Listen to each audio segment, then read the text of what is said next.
Imagine a dark forest, boots sinking into the mud, and suddenly the smell of hot bread.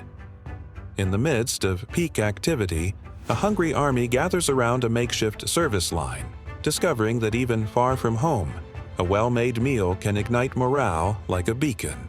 Feeding thousands of women and men under pressure is no simple task. It is a choreographed operation that begins at the factory, unfolds on the route, and culminates in the first spoonful. Today, you will see how modern armies convert calories into confidence, discipline into flavor, and logistics into comfort. From historic ration packs to mobile kitchens popping up between trees and rocks, to the floating cities where the food never stops, this journey reveals a compelling truth. In war and in peace, eating together unites, comforts, and sustains the mission. When there are no dining halls, ovens, or time, the meal, ready to eat, known as the iconic MRE, appears. They aren't luxuries, they are life insurance compressed into uniform pouches that withstand impacts, weather, and neglect. Their design prioritizes storage, transport, and distribution, with vacuum-sealed packaging that protects the contents from air and contamination. Some versions include freeze-dried ingredients, others arrive ready to open and chew instantly. Technology added flameless heaters activated by water, a small piece of portable alchemy that transforms a cold pouch into a steaming meal when the body needs it.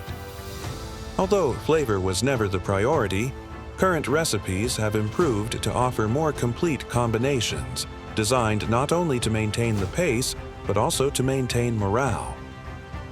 Behind every packet are factories that operate like any food plant, yet simultaneously like an endurance laboratory.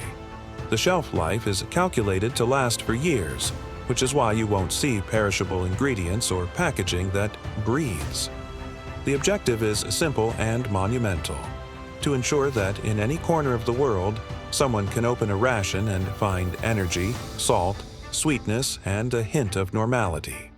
But MREs aren't everything. There are days, missions, and windows of rest when the body craves something different. A hot meal served in good company, with the smell of the griddle and the sound of sizzling pans. This is where field kitchens come in. Field kitchens are modules on wheels, tents, and trucks that deploy rapidly and connect like puzzle pieces. Their goal is to serve hot meals to large groups while the unit regains strength, repairs equipment, and plans. In just a few hours, a well-trained team can set up stations, ignite burners, organize the line, and serve a variety reminiscent of the home-based dining hall. To achieve 3 complete meals a day, the cooks get up before dawn, set menus, defrost, chop, and taste test. A typical breakfast might include scrambled eggs, biscuits, creamy gravy, and waffles made from scratch inside a trailer the size of a small RV. These units shine during extended deployments, humanitarian missions, and peacekeeping operations, where food is also a language and an embrace. Recognizing that effort matters, that's why culinary competitions exist, challenging teams to create memorable dishes using the same standard ingredients under adverse conditions. The prestigious award honoring Major General William Pendleton Thomas Hill is competed for each year by units that turn the terrain into a classroom, the tent into a restaurant, and pressure into creativity. There, the criteria aren't just calories or time. Flavor, presentation, food safety, and coordination also count. This type of competition breaks the monotony, strengthens camaraderie, and reinforces that cooking for the troops is a craft filled with pride. Now, let's change the scene. On aircraft carriers, true floating cities, feeding is a mission within the mission.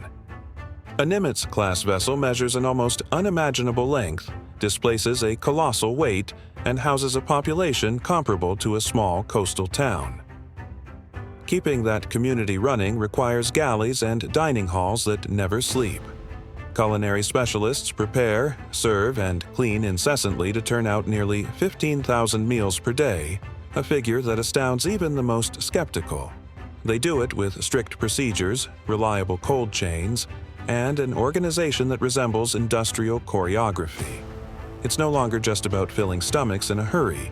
Today, there are clear nutritional guidelines to ensure the vitamins, minerals, and macronutrients needed to maintain physical fitness and sharp minds. Pride is also cooked. The crews have raised the bar with recipes ranging from burgers and salads to seafood and vegetables that could easily come from a hotel kitchen. And when special holidays arrive, they double down.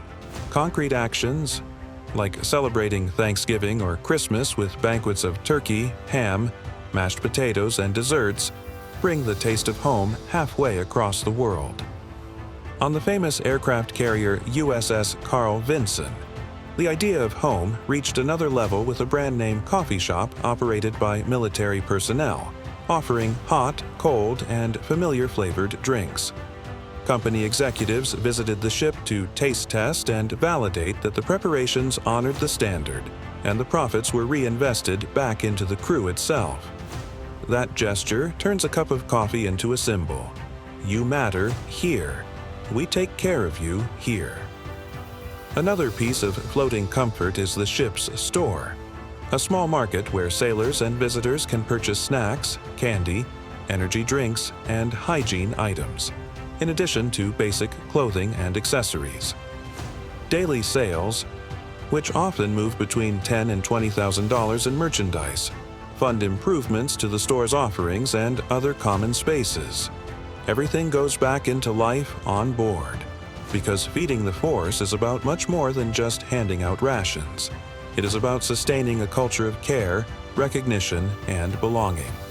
Think of the full arc, from the pouch opened in the elements to the improvised buffet under a tent, from the menu measured in calories to the dish designed to raise a smile, from the service line in the woods to the metal dining hall vibrating with the sea. At every point, there are hands chopping, stirring, seasoning, and cleaning. Professionals whose work rarely makes headlines, yet directly touches the well-being of thousands. Their skill creates order where there is chaos. Their discipline creates a pause where there was only haste, and their food creates memories that anchor the spirit in the midst of the waves. We continue, because feeding is also caring for the mission.